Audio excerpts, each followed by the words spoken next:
Seigneur Jésus-Christ pour cette grâce qui nous accorde d'être autour de sa parole. C'est un moment merveilleux pour nos frères et ma soeur qui nous écoutent dans ces moments si précis. Nous continuons toujours avec notre enseignement sur les premiers éléments de la parole de Christ. C'est notre deuxième partie en français. Après avoir prêché en lingala, le frère qui nous parle et qui nous comprenne pas le lingala, Dieu a voulu que nous puissions ramener cet enseignement en français pour que vous puissiez bénéficier de cette grâce. Nous sommes très contents d'être au-devant de vous comme de simples serviteurs pour parler des choses du royaume. Notre texte de base, c'est Hébreux chapitre 6, versets 1 à 2. La fois passée, nous avions dit que les premiers éléments de la parole de Christ, c'est ça Christ dans les fondements. C'est ça Christ dans les racines. Quand nous parlons de l'arbre, c'est ça Christ la porte. Ce sont les éléments essentiels de la vie chrétienne. C'est que quelqu'un ne peut pas entrer en Christ sans passer par la porte. C'est pourquoi dans la parabole d'un homme riche qui a préparé la noce pour son fils, quand il a invité les gens qui devraient venir à l'invitation, n'ont pas accepté. Je crois que dans l'interprétation, nous comprenons que les invités, c'était Israël. Et Dieu a dit à ses serviteurs, le propriétaire de la fête a dit à son serviteur, allez chercher les hommes dans des carrefours. Il a amené les gens dans la salle et la salle était remplie. Avant que la fête puisse commencer, il a commencé à voir ce qui était dedans. Et la Bible nous dit qu'il a vu un homme qui n'avait pas les habits. Il lui a dit, comment est-ce que tu étais entré ici? Où est-ce que tu es passé? Est-ce que tu es passé par la porte? Nous avions dit que celui qui ne passe pas par la porte, qui passe par la fenêtre, c'est un voleur. Or, il y a la voie royale que nous devons suivre pour entrer dans les choses de Dieu. Pourquoi les premiers éléments de la parole de Christ ne sont pas les éléments à négliger? Nous avions dit que Christ étant l'enseignement, dans cet enseignement, il y a plusieurs éléments. Et parmi ces éléments, il y a le premier élément que nous devons d'abord les connaître et les pratiquer, les vivre dans nos vies pour mener une vie chrétienne normale. Dans ces éléments, selon Hébreux chapitre 6, nous avions cité, c'est pourquoi les éléments de la parole de Christ, tendant à ce qui est parfait, sans poser de nouveau, dit renoncement aux œuvres mortes. Nous avions dit que le premier élément, c'est le renoncement aux œuvres mortes. La foi en Dieu. Le deuxième élément, c'est la foi en Dieu. Le troisième élément, c'est la doctrine des baptêmes. Le quatrième élément, c'est l'imposition des mains. Le cinquième élément, c'est la résurrection des morts. Et le sixième élément, c'est le jugement éternel. Ce sont là les points essentiels de notre enseignement que nous allons écouter pendant plusieurs jours, le Seigneur voulant. Et le premier élément, c'est que nous avions dit que si Dieu nous accorde la grâce, nous allons aujourd'hui parler du renoncement aux œuvres mortes. Et renoncement aux œuvres mortes. Avant d'arriver là-bas, la fois passée, je parlais de l'enseignement. Je me suis dit que dans l'enseignement, selon les apôtres, selon le frère Paul parle du lait. Il parle aussi de la nourriture solide, c'est-à-dire des choses difficiles. Quand nous entrons dans la vie chrétienne, nous sommes comme des enfants. Or, l'enfant a besoin d'abord du lait. La nourriture qui n'est pas solide, la nourriture en liquide. Cela veut dire la nourriture qui est convenable aux enfants. À cet âge-là, l'enfant doit comprendre d'abord les choses, doit avoir d'abord les choses qui peuvent l'aider à croître, c'est du lait. Pourquoi la Bible dit, dans le livre de Pierre, l'apôtre Pierre dit, nous devons désirer, comme les enfants nés, les enfants nouveau-nés, les laits spirituels purs. Donc, c'est lait spirituel pur, c'est la parole de Dieu, dans son commencement. Jésus-Christ, dans le commencement, il y a des choses que les enfants de Dieu doivent connaître avant de prendre la nourriture des adultes. C'est pourquoi nous avons deux états spirituels, l'état d'un enfant et l'état d'un homme fait ou un homme adulte. Pourquoi la Bible dit dans le livre de Jean, chapitre 1, verset 11 à 12, à ceux qui l'ont reçu, il leur a donné le pouvoir de devenir enfants de Dieu. C'est-à-dire, on commence par devenir enfant de Dieu. Ce sont les choses qu'on ne peut pas négliger si nous voulons entrer dans la voie normale sur le chemin de Jésus-Christ. Alors, le premier élément que nous allons parler aujourd'hui, c'est les renoncements aux œuvres mortes. Dans ce premier point, dans ce premier élément, nous allons commencer par définir les mots. C'est-à-dire la définition des mots difficiles de ce texte. C'est pourquoi nous allons parler de la compréhension du thème, ou bien la définition du thème, ou bien la définition des mots du thème. Les gros mots de notre thème ici, c'est d'abord un renoncement. Qu'est-ce que le renoncement? Deuxième mot, c'est les œuvres mortes. C'est pourquoi, quand nous relions ces deux mots, nous avons le renoncement aux œuvres mortes. Parce que si nous ne comprenons pas les mots bibliques, nous aurons des problèmes pour comprendre aussi les thèmes. C'est pourquoi un bon prédicateur doit très bien expliquer son thème. Si quelqu'un comprend les titres du thème, je crois qu'il aura aussi la capacité de comprendre la profondeur de ce qu'on va parler dans ce thème.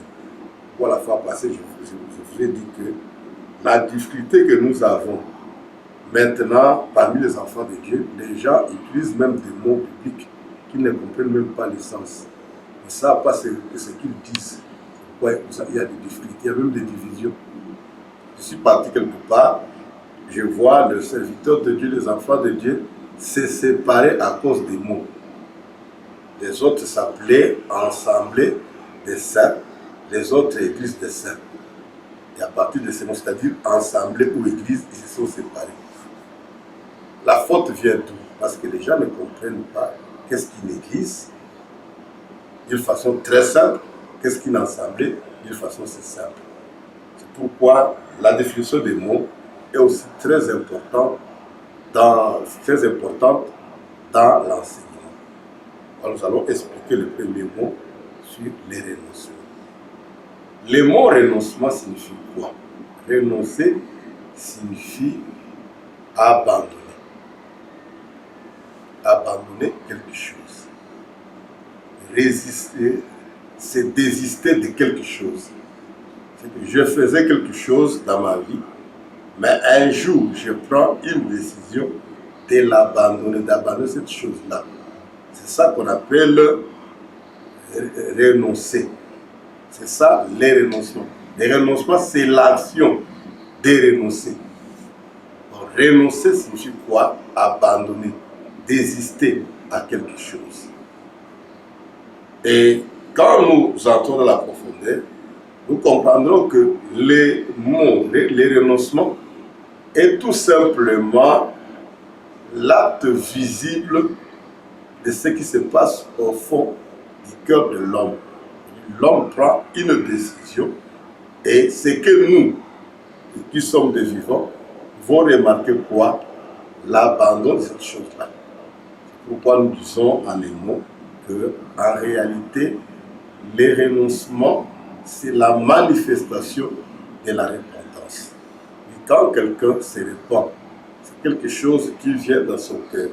Mais pour dire que ses frères, cette sœur s'est répandue, nous allons le voir par les renoncements. C'est pourquoi nous allons dire dans notre compréhension du thème que le mot renoncement dans la Bible, c'est aussi la repentance. Renoncer égale aussi la repentance. C'est ça le commencement de l'évangile. Quand quelqu'un quitte le monde et vient en Christ, la première des choses, bien les premiers pas, les A, quand nous considérons cela comme étant l'alphabet, la première lettre c'est les A. Les A de l'évangile, c'est les renoncements aux œuvres mortes, bien la repentance. Quand nous lisons dans la Bible, nous commençons par Jean-Baptiste.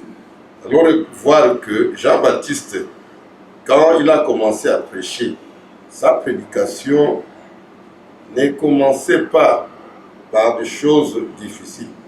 Parce qu'aujourd'hui, les prédicateurs n'ont pas la méthodologie sur l'enseignement de Christ.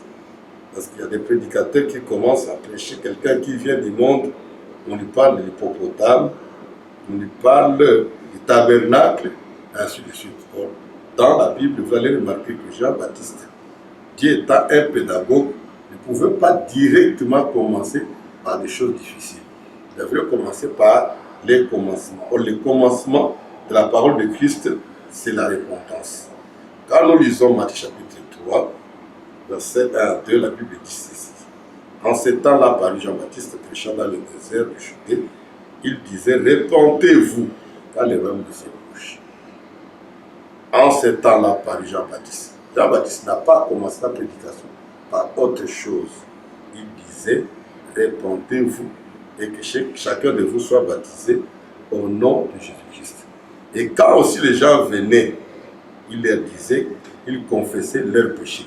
Ils se répandaient, ils confessaient leurs péchés et ensuite ils les faisaient baptiser dans le fleuve Jourdain, comme nous le dit le verset 6 de Matthieu chapitre 3. Et confessant leurs péchés, ils se faisaient baptiser par lui, par Jean-Baptiste, dans le fleuve Jourdain. C'est-à-dire la confession du péché ou la repentance était avant le baptême. Mais qu'est-ce que nous constatons aujourd'hui? Il y a beaucoup de gens qui se font baptiser sans passer par la repentance. Même si vous lisez l'apôtre Paul dans le livre de Hébreux chapitre 6, vous allez voir que les doctrines des baptêmes, la doctrine des baptêmes au pluriel, plusieurs baptêmes, vient au troisième point. Le premier point, c'est les renoncements aux œuvres mortes. Le deuxième point, c'est la foi en Dieu. Et le troisième point maintenant, vient la doctrine des baptêmes. C'est ça l'ordre chronologique des choses de Dieu. On ne peut pas commencer outre. C'est pourquoi Jésus-Christ lui-même, qui est notre modèle, étant venu sur la terre, quand il a commencé son œuvre à 30 ans, il a commencé à prêcher. La Bible nous dit, dans Matthieu chapitre 4, verset 17, dès ce moment, Jésus commença à prêcher. Dès ce moment, Jésus commença à prêcher et à dire, répentez-vous, car le royaume de Dieu est proche. Donc la prédication de Jésus a commencé, comme Jean-Baptiste, par la repentance. C'est pourquoi Paul cita les renoncements aux œuvres mortes comme étant le premier point de la parole de Christ. Il a compris que Christ n'a pas commencé par autre chose, il a commencé par la repentance. Au jour de la Pentecôte, quand les disciples étaient réunis plutôt dans la chambre haute, ayant reçu le Saint-Esprit, quand Pierre s'est levé, Pierre a commencé à prêcher. Il a interprété, bien sûr, parce qu'il a appris les paroles de David dans Psaume, quand David demandait à Dieu que Dieu ne puisse pas laisser son serviteur dans les sépulcres où son corps voit la corruption, c'est-à-dire pourrir. Et Pierre a expliqué, disant que David, comme prophète, ne parlait pas de lui-même. Comme preuve, il a dit que David est mort et son corps a été enseveli. Il est dans les sépulcres qui existent jusqu'à aujourd'hui. C'était ce que David a vu la corruption. Mais David, comme prophète, ne parlait pas de lui-même. S'il a parlé de lui-même, cette prophétie n'aura pas de sens. Cette prophétie ne s'est pas accomplie. Mais comme un prophète, il parlait d'un autre. Parce qu'il faut connaître le langage des prophètes. Le jet du prophète est différent des jets français. Le prophète peut dire jet, il ne parle pas de lui-même. Comme David, quand il parlait de jet, il ne parlait pas de lui-même. C'est comme Esaïe, quand il disait « L'Esprit du Seigneur est sur moi, il m'a oint ». Il ne disait pas de lui-même, il ne parlait pas de lui-même. Il parlait du Seigneur Jésus-Christ. Et Pierre a interprété. Après avoir interprété, les gens étaient vivement touchés. Voilà, la Bible nous dit dans le Actes chapitre 2, verset 37 à 38, après avoir entendu ce passé discours, ils eurent les cœurs vivement touchés. Mais qu'est-ce qui a fait que ces gens puissent avoir les cœurs vivement touchés? C'est parce que Pierre les a démontré que c'est Jésus qu'ils ont crucifié. C'est lui que Dieu a établi Seigneur. Et ils ont compris qu'ils ont rejeté le Seigneur. Ils ont compris qu'ils ont fait le mal. Et ils devraient maintenant poser la question. Comme ils avaient les cœurs vivement touchés. Ils dirent à Pierre et aux autres apôtres, hommes frères et frères, Pierre leur dit, répentez-vous. Pierre commence toujours par la repentance. Jean-Baptiste a commencé par la repentance, Jésus-Christ la repentance, et Pierre ici commence par la repentance. C'est que la voie normale du Seigneur ne commence pas par autre chose, commence par la repentance qui est les renoncements aux œuvres mortes. C'est ça ce que nous devons comprendre dans la voie du Seigneur. Sans les renoncements aux œuvres mortes, celui qui est entré dans le Seigneur ne sera jamais sauvé. Parce que le problème de l'homme, c'est le péché. Si Adam est sorti d'Éden, c'est à cause du péché. Et si le problème du péché n'est pas encore réglé, il n'y aura personne alors qui sera sauvé. Voilà, la Bible dit que Jésus-Christ qui est venu comme étant l'agneau, Jean-Baptiste l'a présenté disant, voici l'agneau de Dieu qui ôte le péché du monde. C'est pourquoi la repentance, c'est le premier point de l'évangile de Christ, le premier élément. Le renoncement des œuvres mortes, c'est le premier élément de l'évangile de Christ. Là, c'est notre premier point, notre explication sur les renoncements. C'est quelqu'un qui a renoncé. C'est quelqu'un qui a pris une décision ferme d'abandonner le mal. Comme nous parlons des œuvres mortes, bien que nous allons en parler en détail en bas. Maintenant, nous parlons seulement du renoncement. Après le renoncement, nous allons expliquer les œuvres, bien les œuvres mortes. Mais avant d'entrer dans le vif sujet des œuvres mortes, on peut d'abord expliquer qu'est-ce qu'une œuvre. Une œuvre, c'est une action. Une œuvre, c'est un travail que quelqu'un est en train d'accomplir. Mais c'est plus que nous parlons plus du travail spirituel. Quand nous parlons des œuvres, nous voyons par rapport à la parole de Dieu qu'est-ce que les Écritures appellent œuvre. Donc, quand nous entrons dans la profondeur des Écritures, nous allons voir que les œuvres se manifestent par le comportement, la façon de parler, la façon de s'habiller, la façon d'agir. C'est ça, c'est que la Bible nous dit en un mot concernant les œuvres.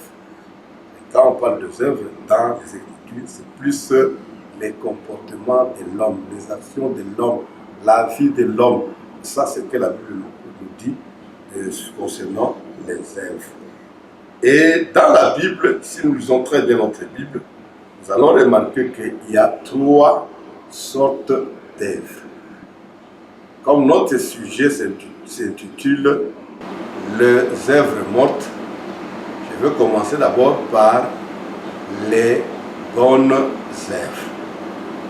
Dans la Bible, quand vous la lisez très bien la Bible parle des bonnes œuvres. C'est ça les œuvres que nous, étant enfants de Dieu, que nous devons pratiquer. C'est par les œuvres que nous reconnaissons les bons et les mauvais. Que nous reconnaissons les faux prophètes et les vrais prophètes. Que nous reconnaissons les vrais enfants de Dieu et les faux enfants de Dieu. Que nous reconnaissons les vrais serviteurs et les faux serviteurs. Jésus a dit, vous les reconnaîtrez par leurs œuvres. Ça peut être l'enseignement, c'est-à-dire les parler. Ça peut être leur façon d'agir. C'est ce qui constitue les œuvres. Or, dans les œuvres, nous avons dit, il y a trois sortes des œuvres selon trois sortes d'œuvres selon la Bible. Les bonnes œuvres sont quelles œuvres? Nous lisons Ephésiens chapitre 2, verset 10. La Bible nous dit ceci. Bon, avant de lire le verset 10, je lirai le verset 8. C'est par la grâce que vous êtes sauvés par le moyen de la foi. Et cela ne vient pas de vous-même, c'est un don de Dieu. C'est que nous sommes sauvés, non par les œuvres, mais nous sommes sauvés par la grâce au moyen de la foi, c'est un don de Dieu. Cela ne vient point, verset 9, des œuvres, afin que personne ne se glorifie. Cela ne vient pas des œuvres, c'est le salut. Le salut ne vient pas des œuvres. Alors, quelles œuvres ici que Paul est en train de parler dans Galates chapitre 2, verset 8 à 9. L'apôtre Paul explique lui-même les œuvres. Il dit que si nous sommes sauvés par les œuvres, le salut ne sera pas une grâce. Ce sera nos propres efforts. Et que les œuvres ici, si vous voulez le comprendre très bien, et dont Paul est en train de parler, c'est au verset 1. Vous étiez morts, verset 1 du chapitre 2 d'Éphésiens. Vous étiez morts par vos offenses et par vos péchés, dans lesquels vous marchiez autrefois, selon les trains de ce monde, selon les princes de la puissance de l'air, l'esprit qui agit maintenant dans les fils des rébellions. C'est ça les œuvres qu'on pratiquait avant de connaître Christ. Ces œuvres ne peuvent pas nous sauver.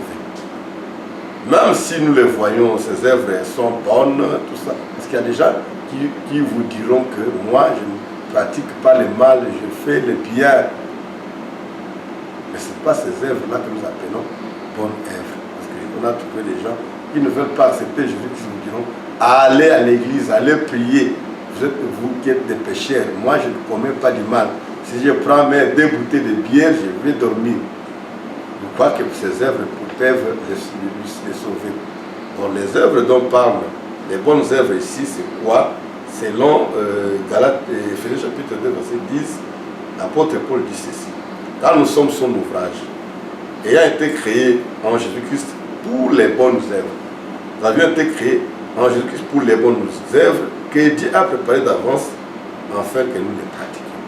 C'est-à-dire, les bonnes œuvres sont les œuvres qui est pratiquée par quelqu'un qui est devenu ouvrage, quelqu'un que Christ a créé, afin qu'il soit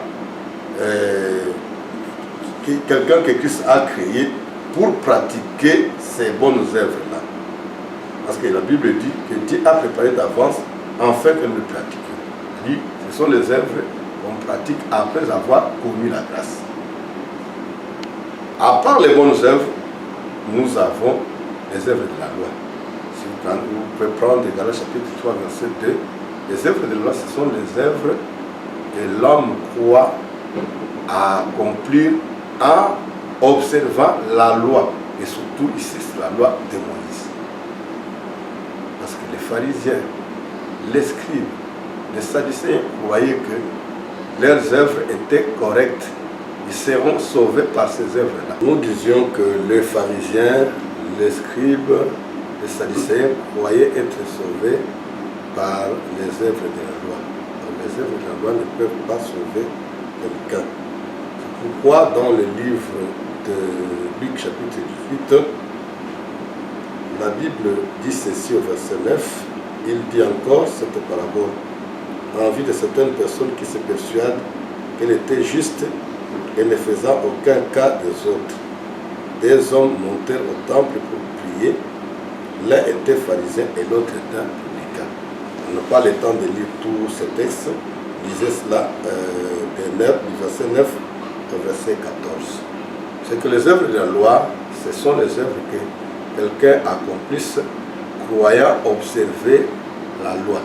D'abord, la loi était l'ombre des choses à venir, comme nous le dit la Bible dans le livre d'Hébreux chapitre 10, verset 1. Et l'apôtre Paul nous dit que nous sommes sauvés non par les œuvres de la loi, nous sommes sauvés par la foi en Jésus-Christ. C'est par la grâce que nous sommes sauvés. Et quand nous sommes sauvés par la grâce, c'est pour pratiquer les bonnes œuvres. La Bible nous dit aussi dans le livre d'Ésaïe chapitre 64, verset 5, que toute notre justice est comme un vêtement souillé. C'est pourquoi dans le livre de Luc, Jésus parle de deux personnes. L'un était pharisien, l'autre publicain. C'est-à-dire les pharisiens, c'était les gens qui suivaient la loi de Moïse, qui pratiquaient la loi de Moïse. Étant entrés dans le temple, les pharisiens croyaient que par ces biens qu'il faisait, il a commencé par faire quoi? Par montrer à Dieu que lui était plus bon. Il était bon plus que les pharisiens, plus que les publicains. Or, les publicains, lui, étant agenouillé, étant rabaissé, il s'est humilié devant le Seigneur, il demandait pardon à Dieu. Et Jésus-Christ dit, entre les deux, qui est sorti justifié. Quand vous lisez très bien ces versets, vous allez voir que les pharisiens étaient en train d'étaler ses œuvres. La Bible dit au verset 11, les pharisiens debout pria ainsi lui-même, ô Dieu, je te rends grâce de ce que je ne suis pas comme le reste des hommes. Aujourd'hui aussi, nous voyons dans nos églises beaucoup de gens pris par rapport aux autres. Quand il parle du reste des hommes, il voyait les publicains, des pécheurs. Il dit, je ne suis pas comme le reste des hommes qui sont ravisseurs. Les ravisseurs, ils voient les publicains qui étaient à côté de lui. Les injustes, les adultères, ou même comme ces publicains. Il a commencé à parler comme en parabole, mais au finish, il est parti même citer le nom du publicain qui était avec lui. Je jeûne 2 fois par semaine, je donne la dîme de tous mes revenus. Les publicains, lui, de l'autre côté, se tenant à distance, n'osait même pas lever les yeux au ciel, parce qu'il savait que le ciel c'est Dieu. Mais il se frappait la poitrine, c'est-à-dire il reconnaissait ses biens, en disant, ô Dieu, sois apaisé envers moi, je suis un pécheur. Il reconnaissait ce péché. Le verset 14, je vous le dis, celui-ci descendit dans sa maison justifiée. C'est-à-dire, les publicains est descendu dans sa maison justifié plutôt que l'autre. Car quiconque s'élève sera baissé, quiconque s'abaisse sera élevé. C'est-à-dire, les œuvres de la loi, ce sont les œuvres de sa propre justice. Les œuvres de la loi, ce sont les œuvres que les hommes font pour être vus des hommes. C'est pourquoi le problème de Jésus avec les pharisiens, c'était surtout ça. Parce que les pharisiens faisaient les œuvres pour que les hommes puissent les acclamer, pour que les hommes puissent leur donner l'honneur. Mais un enfant de Dieu, quand il fait une bonne œuvre, ce n'est pas pour les hommes qu'il le fait. Il le fait d'abord pour la gloire de Dieu, mais pour que les hommes puissent en profiter. Mais il ne le fait pas pour que les hommes puissent les louer. Non. C'est pourquoi dans la Bible, quand vous voyez pourquoi Jésus-Christ, parmi les choses que Jésus reprochait aux pharisiens, il disait ceci. Pharisiens hypocrites, vous habillez en robe, vous occupez les premières places dans les synagogues, Tout cela, c'est pour être vu des hommes. Mais pour un enfant de Dieu, quand il pratique les bonnes œuvres, ce n'est pas pour être vu des hommes. Ce n'est pas pour que les hommes puissent les féliciter. Parce que si les hommes te louent déjà pour une bonne œuvre que tu as accomplie, c'est ça ta récompense. C'est pourquoi Jésus disait que si tu donnes d'une main et l'autre main ne sache pas que tu as donné. Ça ne signifie pas que il ne faut pas donner. Et Jésus voulait dire que notre façon de donner doit être différente des gens qui font leur propre justice, des gens de la loi, qui marchaient selon la loi. C'est ce qu'on ne pouvait pas ajouter sur les œuvres de la loi. Dieu voulant, nous allons entrer dans la profondeur sur les œuvres mortes et expliquer en réalité qu'est-ce que le renoncement aux œuvres mortes. Que le Seigneur Jésus-Christ vous bénisse de cette exhortation, de cet enseignement que vous suivrez prochainement pour comprendre en réalité qu'est-ce que les œuvres, le renoncement aux œuvres mortes. C'est ça le premier point de notre enseignement, qu'il ne faut pas oublier avant toute chose. C'est le A de notre enseignement, c'est le commencement de notre enseignement dans la vie de Christ. C'est ce qu'on appelle le premier élément de la parole de Christ. Que le Seigneur Jésus-Christ vous bénisse. Au nom de Jésus-Christ. Amen.